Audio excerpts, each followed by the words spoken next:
तो target with PS Parihar channel में आपका स्वागत है। सुबह की इस वीडियो में ऐसी सूचनाएं होती हैं जो विभिन्न समाचार पत्रों पर छपी होती हैं और विद्यार्थियों के लिए आवश्यक होती हैं।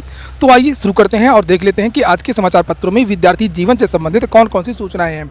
सबसे पहली जो सूचना है वो बेसिक की है। लिखा है कि बेसिक व माध्यमिक शिक्षा के क्षेत्र में बड़े बदलाव के लिए सीएम के निर्देश।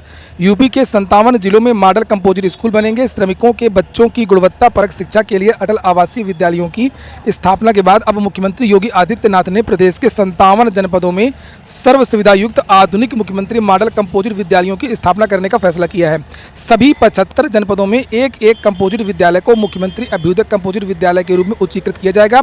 शुक्रवार को एक उच्च स्तरीय बैठक में मुख्यमंत्री ने ये जरूरी निर्देश दिए हैं। वहीं पर अन्य समाचार पत्रों के माध्यम से जानकारी दी गई है कि घटिया स्कूली शिक्षा देने में भारत दूसरे स्थान पर है। वर्ल्ड बैंक की हाल ही में जारी हुई रिपोर्ट ने भारत के स्कूलों में बच्चों की शिक्षा व्यवस्था की पोल खोल करके रख दी है। रिपोर्ट के मुताबिक भारत उन 12 देशों की सूची में दूसरे नंबर पर है जहां दूसरी कक्षा के छात्र एक छोटे से पाठ का एक भी शब्द नहीं पढ़ पाते हैं और 12 देशों की सूची में मलावी पहले स्थान पर है। तो वहीं पर विद्यार्थी मांग कर रहे हैं कि बेसिक में इस तरीके से सुधार नहीं होगा जब तक छात्र शिक्षक अनुपात सही नहीं होगा या अध्यापकों की नियुक्ति नहीं की जाएगी। इसी क्रम में अध्यापक भर्ती को लेकर के कल 2 अक्टूबर को प्रयागराज में धरना प्रदर्शन है, जिसमें ये कहा गया है बेसिक में जो भी जितने भी पद समाप्त किए गए हैं 1,39,000 उन पदों को बहाल किया जाए और जितने भी रिक्त पद हैं उन पदों पर भर्ती की जाए। अगली जो सूचना है वो महिला आरक्षण को राष्ट्रपति की मंजूरी मिल गई है।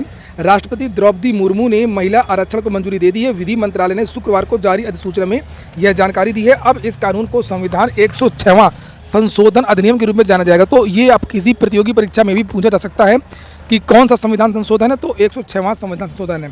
प्रावधान के अनुसार राजपत्र में प्रकाशित केंद्र की अधिसूचना की तारीख से यह नया कानून प्रभावी माना जाएगा। अगली जो सूचना है 1,93,000 अभ्यर्थी देंगे SI 23 भर्ती की परीक्षा। कर्मचारी चयन आयोग की ओर से दिल्ली पुलिस और central armed police force CAPF में सब इंस्पेक्टर भर्ती परीक्षा 3, 4, 5 अक्टूबर को कराई जाएगी। SI 2023 परीक्षा के लिए देश भर में 8,17,838 जबकि मध्य क्षेत्र के अधीन उत्तर प्रदेश और बिहार में 1,93,434 अभ्यर्थी रजिस्टर्ड हैं। इन अभ्यर्थियों के लिए दोनों राज्यों के 15 शहरों में कुल 71 परीक्षा केंद्र बनाए गए हैं। DLED कॉलेजों की संबद्धता को मांगे आवेदन। राष्ट्रीय अध्यापक शिक्षा परिषद 28 जून 2018 की अधिसूचना सुप्रीम कोर्ट से खारिज होने के बाद डिप्लोमा इन एलिमेंट्री एजुकेशन का क्रेज बढ़ने लगा है और इसी का नतीजा है कि परीक्षा नियामक प्राधिकारी कार्यालय ने 5 साल बाद निजी DLED कॉलेजों को संबद्धता प्रदान करने के लिए आवेदन मांगे हैं कि जिनको DLED कॉलेज खोलना हो, संबद्ध होना हो, वे आवेदन कर सकते हैं विद्यालय। इससे पहले आखिरी बार मार्च 2018 में 2018-19 सत्र के संबद्धता के आदेश जारी हुए थे। आपको बता दूं कि जब सुप्रीम कोर्ट का आदेश जारी नहीं हुआ था BEd वर्सेज BSTC मामले को लेकर के, उस समय DLED में कोई एडमिशन नहीं ले रहा था। 3 बार DLED में एडमिशन की जो लास्ट डेट है वो बढ़ाई गई थी और वहीं पर बहुत सारे DLED कॉलेज जो है वो हट गए थे। उन्होंने कहा था कि हमको DLED में एडमिशन ही नहीं करवाना है, कोई एडमिशन ही नहीं लेता है, इसलिए हमको अलग किया जाए। वहीं पर अब उल्टा होने लगा है और लिखा हुआ है कि 12 दिसंबर तक राज्य स्तरीय समिति की बैठक होगी। 10 जनवरी तक शासन स्तर से निर्णय होगा। उसके बाद में 31 जनवरी 2024 तक संबद्धता के आदेश जारी होंगे। गौरतलब है कि सुप्रीम कोर्ट के फैसले के बाद प्राथमिक स्कूलों की शिक्षक भर्ती से BEd अभ्यर्थी बाहर हो गए। इसके चलते अचानक से DLED का क्रेज बढ़ गया है और ये विज्ञप्ति भी आप लोग देख सकते हैं संबद्धता के लिए। यहाँ पर देख सकते हैं समाचार पत्रों के माध्यम से विज्ञप्ति जारी की गई है, ये देखिए, जिसकी निर्धारित अवधि है 20 अक्टूबर। अगली जो सूचना है वो है उत्तर प्रदेश लोक सेवा आयोग की। लिखा है भावी अफसरों से आयोग ने पूछा अपराध रोकने में STF की क्या भूमिका है। PCS मुख्य परीक्षा में पहली बार शामिल यूपी विशेष के पेपर में पूछे गए 60 सवाल, विषय की समझ की हुई परख। तो चूंकि बदलाव हो गया PCS मेंस में, अब ऑप्शनल को हटा दिया गया है और उसकी जगह 2 पेपर यूपी स्पेशल के रखे गए हैं। कल उसी का पेपर था। लिखा लोक सेवा आयोग की ओर से आयोजित सम्मिलित राज्य प्रवर अधीनस्थ सेवा मुख्य परीक्षा 2023 सामान्य अध्ययन के 5वें और 6वें प्रश्न पत्र में अभ्यर्थियों की उत्तर प्रदेश को लेकर उनकी समझ को परखा गया। खास यह है कि सवाल सीधे और सपाट तरीके से पूछे गए, लेकिन इसमें विषयों की समझ को गहराई तक परखा गया।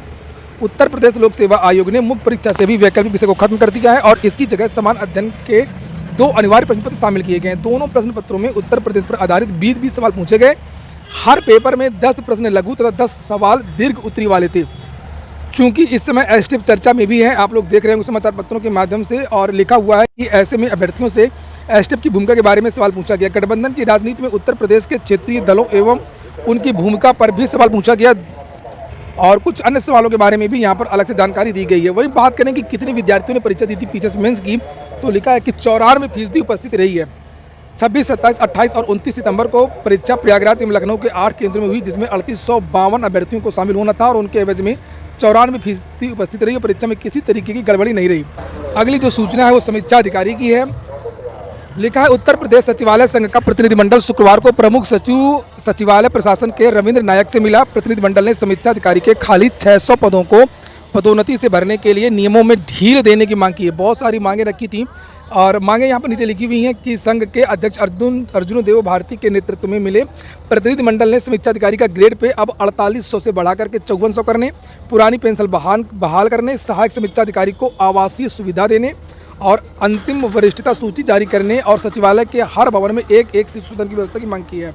यहीं पर सचिवालय विभाग में जो मृतक आश्रित के द्वारा जो पद भरे जाते हैं उसमें एक पद होता है कंप्यूटर सहायक का, जिसका प्रमोशन सहायक समीक्षा अधिकारी के पद पर होता है। कहा गया है कि इसमें ओ लेवल की जो बाध्यता है वो समाप्त कर दी जाए। अगली सूचना भर्तियों को लेकर की है। लिखा, लोकसभा चुनावों से पहले रिक्त पद भरने की तैयारी है।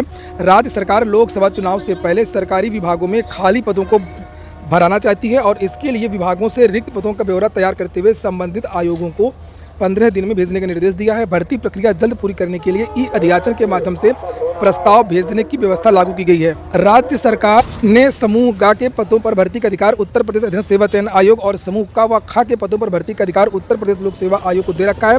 प्राइमरी से लेकर के डिग्री कॉलेजों तक में भर्ती सेवा चयन आयोग के माध्यम से कराई जाएगी। शिक्षा सेवा चयन आयोग के अध्यक्ष के पद पर जल्द ही तैनाती की तैयारी भी है, जिससे शिक्षकों के रिक्त पदों को भी भरा जा सकेगा। तो आगे चुनावों के पहले भर्ती प्रक्रिया में आप लोगों को तेजी भी देखने को मिल सकती है और जानकारी मिल रही है कि अक्टूबर के महीने में अध्यक्ष इत्यादि की जो नियुक्ति है नए आयोग में हो जाएगी। वहीं पर अगर हम लोग बात करें LT ग्रेड शिक्षक भर्ती की, तो प्रतियोगी छात्र प्रतिनिधिमंडल की तरफ से एक प्रेस विज्ञप्ति जारी की गई है, जिसे आप लोग यहाँ पर देख सकते हैं। कल कुछ अधिकारियों से वार्ता हुई थी छात्रों की और ये छात्र थे प्रतियोगी छात्र प्रतिनिधिमंडल के। लिखा है, LT ग्रेड GIC प्रवक्ता के नए विज्ञापन को लेकर के अधिकारियों से फोनिंग वार्ता की गई है, जिसमें कि माध्यमिक शिक्षा की नियमावली में शामिल होने में अभी समय लगेगा। उम्मीद है कि दिसंबर माह में LT ग्रेड का विज्ञापन देखने को मिल सकता है। शासन ने जो अपनी सैद्धांतिक गाइडलाइन को जारी किया है, बस उसी को माध्यमिक शिक्षा की नियमावली में शामिल कर दिया जाए और यह कार्य शिक्षा निदेशालय के द्वारा किया जाएगा। बहुत जल्द अपर राजकीय से मुलाकात किया जाएगा। अभी एक मीटिंग होनी है उत्तर प्रदेश शासन लखनऊ में, उसमें LT ग्रेड के जितने भी विवाद हैं, LT ग्रेड के सक्षम विवाद अर्थात विवाद को रखा जाएगा और जिसमें कि चूंकि टाइपिंग हुई है, जिसमें कि अपर राजकीय शिक्षा निदेशक, माध्यमिक प्रमुख सचिव, माध्यमिक शिक्षा विभाग, माध्यमिक शिक्षा परिषद, बोर्ड के सचिव, शिक्षा विभाग के अन्य अधिकारी भी शामिल होंगे और उसी में यह निर्णय लिया जाएगा। और इसके लिए एक अलग से कमेटी भी बना दी गई है। जब तक शिक्षा नियमावली में जो समकक्ष अर्हता वाली जो बात है वो शामिल नहीं होगा, तब तक LT GIC का विज्ञापन जारी नहीं होगा। बहुत बहुत धन्यवाद। शीतल प्रसाद ओझा, प्रतिनिधि छात्र मंत्रिमंडल। तो इसमें जो अर्हता को लेकर के जो निर्णय लिया गया है शासन के द्वारा, उसको शिक्षा की जो बेसिक माध्यमिक शिक्षा की जो नियमावली है उसमें जोड़ना है और तभी ये भर्ती हो पाएगी। अभी तक ये काम कंप्लीट नहीं हो पाया है। ये हो गया आज का वीडियो। पूरा वीडियो सुनने के लिए बहुत बहुत धन्यवाद।